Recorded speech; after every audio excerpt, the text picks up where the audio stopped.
This is the introductory presentation for the first learning package of the Building Adaptation and Conservation module, which has been produced as part of the ORBEE project. That's Open Resources in Built Environment Education. What do you think of when you think about the built environment, and in particular construction? What sort of image comes to mind? Is it a picture like this of tower cranes, or perhaps new buildings being constructed? Well, the fact is that the vast majority of our built environment is made up of buildings which already exist. Let's look at some figures. The value of new work for the construction industry in 2009 in Great Britain was £56 billion. But if you look at the value of repair and maintenance work for the same period, that was £51 billion. So what we can tell is that almost half of the industry's work involves existing buildings. So if you work in the construction industry, or you aspire to do so, then it's almost inevitable that at some point in your career you'll be involved in a project which involves working on existing buildings. I'm Tony Burke and I'm the author for this module. I'm a principal lecturer at the University of Westminster in London, where I'm the programme leader for the Construction Studies undergraduate programme, a programme of 5 professionally accredited honours degree courses. I'm a chartered building surveyor and I've always had an interest in existing buildings, particularly buildings which have some historic value. The module is divided into 3 separate learning packages as shown here. This presentation is part of the first learning package, Principles of Building Adaptation and Conservation. Each learning package has its own set of learning outcomes. The learning outcomes for this package are as follows. I hope that when you have completed all the work that's associated with this learning package, you'll be able to firstly analyse the factors which influence the physical, functional and economic life of a building. So you'll understand what we mean by the term the life of a building, and you'll look at the various factors which can cause a building to reach the end of its life. Secondly, I hope that you'll be able to critically assess the relevant issues that are an important part of determining whether existing buildings should be adapted for new uses. Thirdly, I hope that you'll be able to explain in detail how conservation philosophy has evolved. The majority of conservation philosophy has its roots in the 19th century, but it's interesting to look at how philosophy has changed since that time. I also hope that you'll be able to evaluate the various sources which provide the basis for modern conservation philosophy.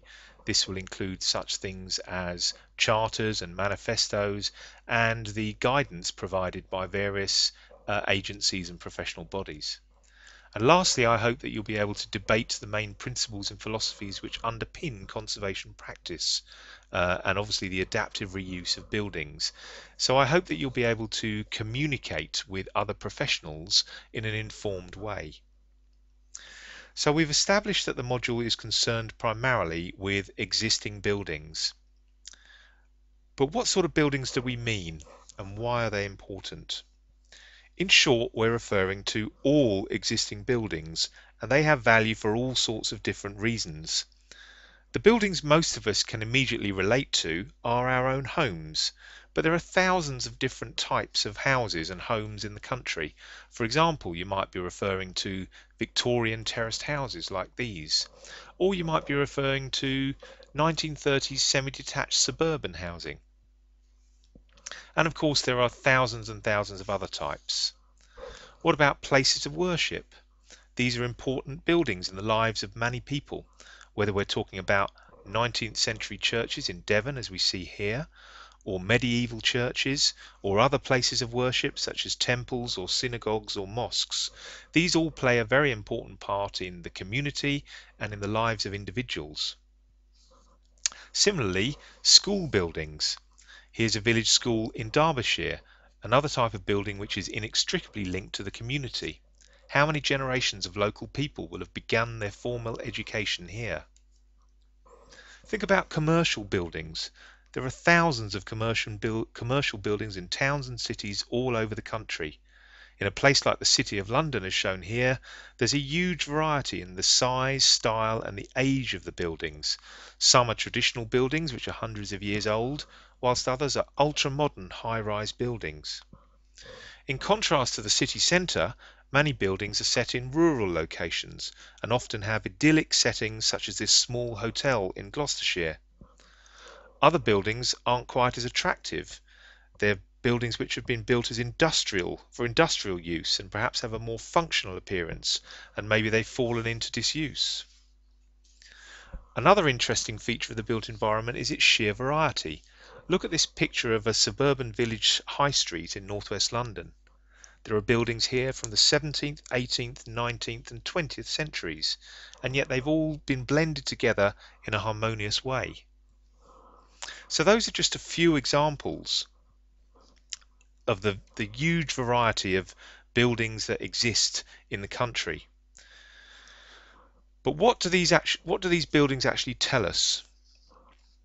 A few important points. Firstly, I would say that buildings are fundamental to how we actually relate to a place. They give us an indication of how a society actually operates. If we look at the buildings, we can gauge a lot about the local area, the wealth of the area, the way in which the area is governed, the predominant religions in the area, the predominant commercial activities which take place in the area, and so on. Buildings also provide us with tangible evidence of life from a bygone age. They tell us how people lived their lives in previous generations. They also provide us with evidence of the enduring nature of the built environment. And of course, they give us a sense of the continuity of society, because the buildings are likely to be here long after we've all gone. So as I've already said, the real focus of the module is on existing buildings, but a particular focus is going to be on historic buildings. Now, we might think the term historic buildings typically refers to things like medieval cathedrals. But what do we really mean by the term historic buildings? Well, let's just consider a few examples. Here's an instantly recognisable building, St. Paul's Cathedral in London, built in the 17th century and designed by one of the country's most famous architects, Sir Christopher Wren. This building's important not just to London, but it's important nationally. It's one of the most recognisable buildings in the country. It's internationally famous, and it's rightly considered as an important building. But contrast this building. This is a small parish church in a village in West Sussex. This would be barely known outside the immediate locality. Is this building important? Well, it's certainly important to the local area. Parts of the building date from the 13th century. So this church has borne witness to the baptisms, the weddings and the funerals of local people for centuries, and therefore there's no real question that it is an important building. Here's another example, the Banqueting House in Whitehall in London. This dates from the 17th century, and architecturally it's a hugely important building. It was designed by Inigo Jones and is acknowledged as the first example of Palladian neoclassical architecture in England. So again, there's no question of its importance, both architecturally and historically. But contrast that with this building here, a timber-framed farmed cottage, parts of which date from the 14th century. This building wouldn't even have had an architect. Is it any less important?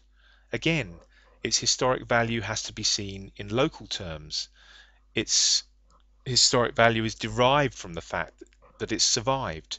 It's an example from the medieval period and is important to the local community and is an example of a particular type of building. Another recognisable building, the Brighton Pavilion, built in the 18th century for the Prince Regent.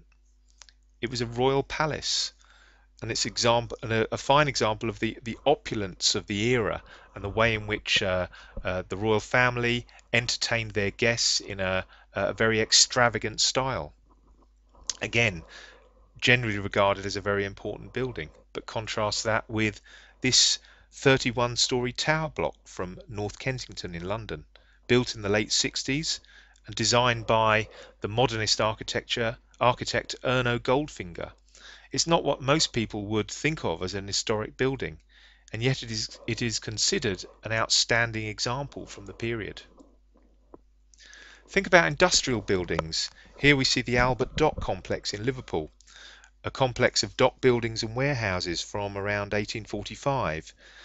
It's significant because it was the first set of buildings to be built in cast iron, brick and stone to produce a non-combustible storage facility for all the high-value goods which arrived at Liverpool docks. Again, an important industrial building in historic terms. Contrast that with this building here. This is the Hoover building in West London on the Western Avenue at Perivale. This was built in 1932 as a factory to produce Hoover vacuum cleaners, and it operated as a factory right up until the 1980s. The building is significant architecturally because of its Art Deco style and is reminiscent of the spirit of the age which existed in the 1930s. Office buildings. Again, if we go back to Liverpool, this is the Port of Liverpool building on the waterfront, which was completed in 1907. It was the headquarters of the Mersey Docks and Harbour Board. Essentially, the building is an administrative office, and together with two neighbouring buildings, it makes up what's known as Liverpool's Three Graces. This building is architecturally significant. It's generally regarded as attractive, but contrast it with another office building. This one's in Ipswich and is much more recent. It was designed by Norman Foster for an insurance company in the 1970s. It's certainly a very striking building, but it's clearly very different to the previous example. Yet is it any less important? Well, what do all these buildings have in common? Well, you might be surprised to learn that all of the buildings I've just shown you are all listed. What that means is that each of them is included on a list of buildings of architectural or historic interest which is maintained by the Secretary of State for Culture, Media and Sport. And as such, they are buildings which are afforded some protection by the law. Now, for anyone working on these buildings, the listing provides an additional constraint which has to be borne in mind when projects are carried out to the buildings. So that's given us a little taste of what's going to be covered by the module.